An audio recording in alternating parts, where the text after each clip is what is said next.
ngomong sama Tuhan, Tuhan saya nggak sanggup melewati ini. Jadi teman-teman, ngomong sama Tuhan. Biarlah Tuhan berbicara dalam hati kita lewat pribadi masing-masing.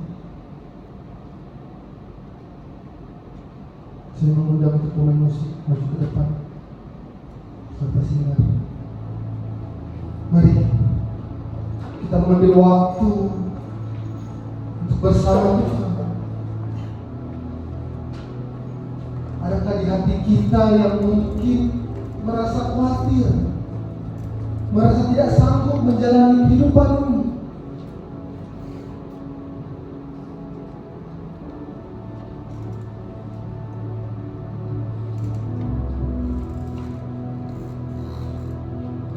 Ya Tuhan, kami tahu Engkau adalah Allah yang sanggup menuntun kami, dan kami mau dituntun oleh-Mu, dan kami mau berserah. Ini doa kami.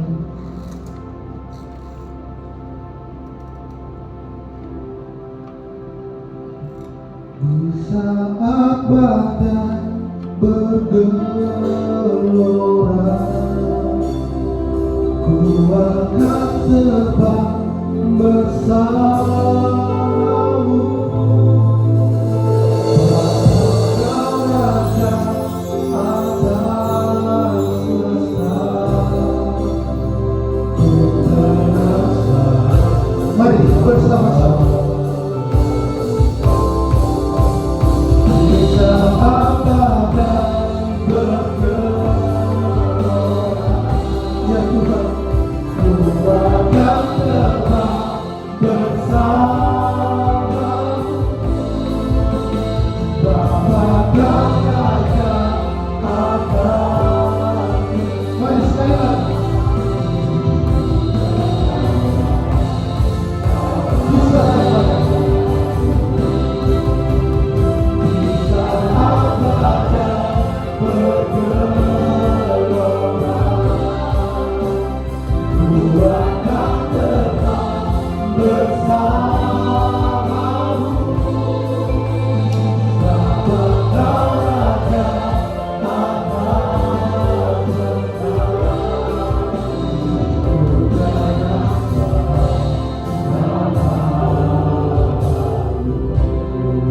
Tuhan Yesus, kami datang hadirat-Mu ya Tuhan dengan hati yang terbuka, dengan hati yang berserah. Sepenuhnya hidup kami berikan kepada-Mu. Kami percaya bahwa Engkau adalah Tuhan yang hidup, yang memiliki rencana yang indah untuk hidup kami. Berikanlah kami kekuatan dan hikmat menghadapi tantangan dan kesulitan kami ya Tuhan. Tolong kami untuk tetap setia kepada-Mu dan mengikuti jalan-Mu ya Tuhan. Kami berserah penuh kepada-Mu. Maka dari itu ya Tuhan, ambillah kontrol dalam hidup kami. Arahkanlah kami sesuai dengan kehendak-Mu. Dan kami percaya bahwa Engkau akan menolong kami untuk menjadi lebih seperti Kristus dan hidup sesuai dengan rencana-Mu. Berkati kami Tuhan dengan damai sejahtera yang tidak terukur, dan berikanlah kami kepada setiap kami sukacita dan pengharapan yang baru yang datang dari tangan-Mu. Inilah doa kami di dalam nama Tuhan Yesus kami berdoa. Amin.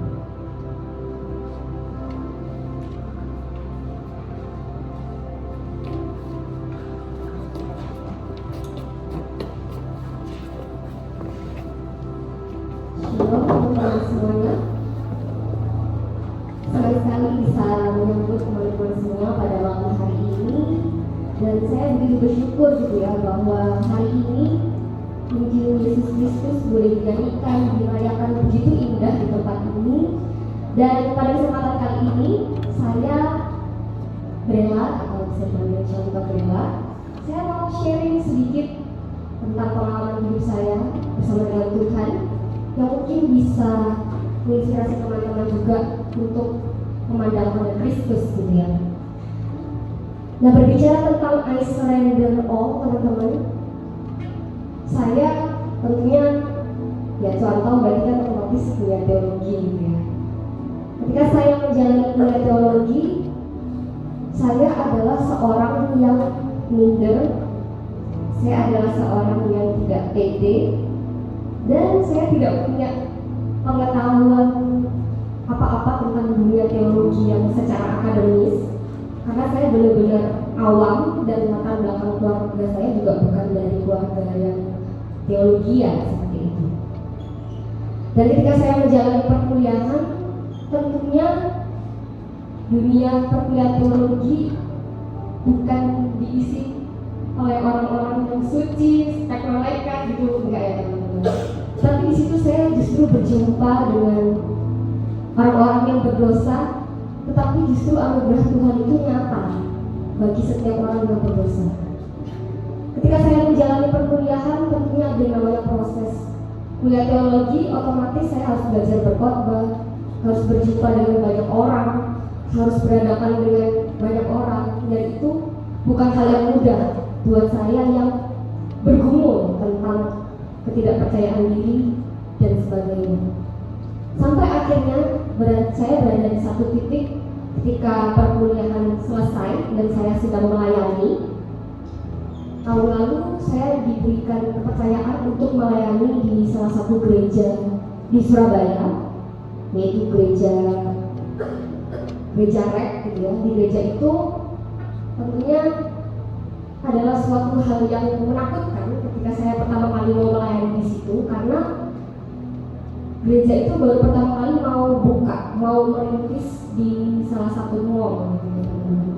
Waktu itu saya sangat-sangat takut, saya terus terang saya sangat-sangat takut, sampai akhirnya saya perlahan mulai bisa menguasai, saya bisa mulai melayani. Dan tahun lalu saya mengalami hal yang sangat-sangat berat buat saya. Bahkan saya harus bilang itu adalah titik terberat saya gitu. Jadi ketika saya sudah mulai, saya merasa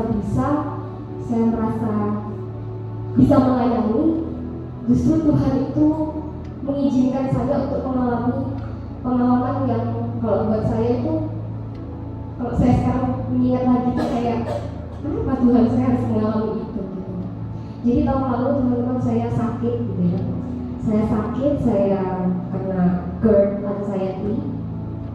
Tahun lalu saya sampai muntah-muntah gitu ya, hampir setiap hari kurang lebih 3 bulan. Dan muntah-muntahnya itu bukan kayak cuman yang muntah biasa gitu, enggak, tapi benar-benar sehari saya bisa muntah tuh sampai 10 kali, dan saya juga sama sekali tidak bisa makan.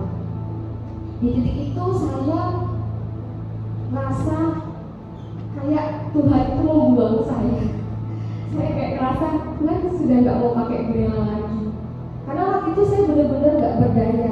Buat saya berdiri aja susah, berat badan saya sisa 34 kg. Dan ketika saya berada di posisi itu, saya berada di titik dilema. Saya kuliah teologi, tapi saya di sisi lain saya mengalami kecemasan. Saya takut untuk menceritakan pengalaman saya ini ke banyak orang, karena mungkin orang akan mengatakan, hamba Tuhan kok mengalami kecemasan, sekolah teologi kok anxiety dan sebagainya. Di titik itu saya merasa berat sekali. Apakah saya tidak berdoa? Saya berdoa, tetapi saya merasa Tuhan itu seperti tidak ada di sana. Saya merasa Tuhan itu kayak tidak ada ketika saya mengalami itu. Mungkin kalau saya sekarang ngomong 3 bulan itu seperti singkat, tapi ketika saya mengingat lagi waktu saya mengalami itu, saya nggak tahu kapan selesainya penyakit ini gitu teman-teman. Sampai akhirnya ketika saya tiap hari cuma bisa menangis, saya cuma bisa muntah-muntah, nggak bisa makan, bahkan sempat mama saya tuh sampai mau ngomong mau berhenti aja kak kuliah teologinya, karena kami se-hopeless itu, karena kayak bener-bener orang bilang tuh kayak bukan Brela gitu, kayak bukan Brela pada umumnya gitu ya. Saya tuh kayak orang lain gitu, tahu Sampai akhirnya teman-teman, saya diberikan satu nasihat oleh seorang hamba Tuhan. Dia bilang sama saya begini, Bella, coba kamu berdoa, gak usah minta apa-apa, dan gak usah tanya kenapa Tuhan aku mengalami begini, mengalami begitu. Jadi bukan tentang Bella, tetapi di dalam doanya Bella, coba Bella memuji-muji aja kebaikan Tuhan. Apa yang Bella pernah alami kebaikan Tuhan, walaupun sulit ya waktu itu untuk memuji kebaikan Tuhan, karena rasanya kebaikan Tuhan itu sangat jauh buat saya. Tapi hamba Tuhan itu menguatkan saya untuk berdoa, gak usah minta apa-apa, memuji aja kebaikan Tuhan. Jadi ketika tiap kali saya terbangun, itu saya langsung menyempatkan waktu berdoa. Di situ saya melihat ternyata justru Kristus seperti berkata kepada saya bahwa bukan ketika saya itu kuat saya diterima, tapi justru di tengah kehancuran saya, di tengah kejatuhan saya, di tengah keterbatasan saya, Kristus berdiri tepat di situ dan mengatakan bahwa saya diterima sepenuhnya. Dan dari situ saya ngomong sama Tuhan Yesus bahwa Tuhan, aku mau menyerah. Tapi Kristus ngomong sama saya kayak gak boleh menyerah, Bella. Dan di situ akhirnya saya pun menyatakan kepada Tuhan Yesus bahwa oke Tuhan, aku letakkan setiap kepingan kehancuranku dan juga dosa-dosaku di hadapan-Mu, di depan salib Kristus, dan membiarkan Engkau yang merangkum setiap segala keterbatasanku dan juga kejatuhanku. Dan disitulah ternyata pemulihan perlahan terjadi. Jadi buat teman-teman semua, saya bersyukur bahwa hari ini saya bisa berdiri di depan teman-teman bukan karena kuatnya saya, tetapi semata-mata karena anugerahnya. Justru ketika kita mungkin merasa diri kita kuat, diri kita hebat, kita mungkin gak melihat Tuhan itu dekat gitu. Lalu ketika kita justru di tengah keterbatasan kita, di tengah kita gak bisa apa-apa, justru Tuhan itu hadir di dalam hidup kita. Bahkan Dia mengulurkan tangannya untuk menggendong kita. Ada satu lagu yang menguatkan saya ketika saya sakit, yaitu lagu yang dikutip dari Mazmur 139 dinyanyikan oleh Ignite DKI. Di situ Mbak Ida berkata seperti ini, teman-teman. Bahkan sebelum satu hari pun kujalani, Engkau pun di sana.